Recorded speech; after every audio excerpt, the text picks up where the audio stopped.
Kinailangan pa ng rescue ng ilang taga Davao Occidental dahil sa pagragasa ng baha kagabi.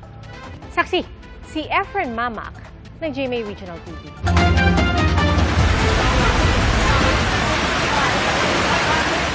Sa gitna ng dilim, pilit na binubuksan ng ilang residente ang gate na yan sa Don Marcelino, Davao Occidental. May mga natrap kasi nang rumaragasa ang baha kagabi dahil sa malakas na ulan. Matagumpay naman silang na-rescue pati alagang baboy. Thank you, Lord. Nasira naman ang isang tulay sa bayan ng Malita, kaya pahirapan ang pagdaan ng mga motorista. Ang isang motorsiklo sama-samang binuwat para maitawid. Ayon sa Office of the Civil Defense o Region 11, mahigit 800 pamilya sa Davao Occidental ang napektuhan ng pagbaha. Binaha rin ang ilang bahagi ng Sarangani Province, gaya sa bayan ng Maitum. Ang ilang motorista na sinuong ang baha, napilitang itulak ang kanilang motorsiklo na tumirik sa kalsada. May gabi sa tahan, mauna ang sitwasyon diri sa checkpoint, pasulod diri sa Label. Gibaha ang sapa sa barangay Maribulan, nag-awas. Gibaha ang duha ka purok. Napatigil din ang mga sasakyan sa bayan ng Alabel dahil sa lampas tuhod na baha.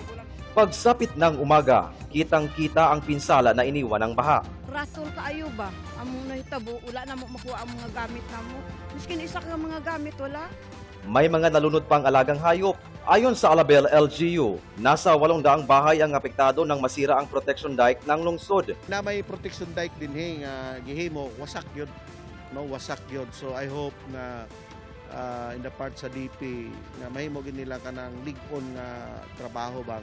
Inilikas ang mga apektadong residente at binigyan ng paunang tulong ng LGU. Bakas din ang pinsala ng malakas na ulan sa Palimbang, Sultan Kudarat.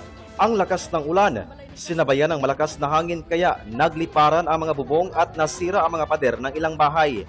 Sa Zamboanga City, patay na nang matagpuan sa isang sapa ang 2 taong gulang na bata. Ayon sa mga otoridad, inanod ng malakas na ragasa ng baha ang bata habang naliligo sa sapa kasama ang kanyang ina. Walang tigil din ang ulan sa Kasiguran, Aurora. Pinasok na ng baha ang ilang bahay sa barangay Marikit. Sinuong naman ng mga motorista ang baha sa bayan ng Dilasag. Para sa GMA Integrated News, ako si Efren Mamak ng GMA Regional TV, ang inyong saksi.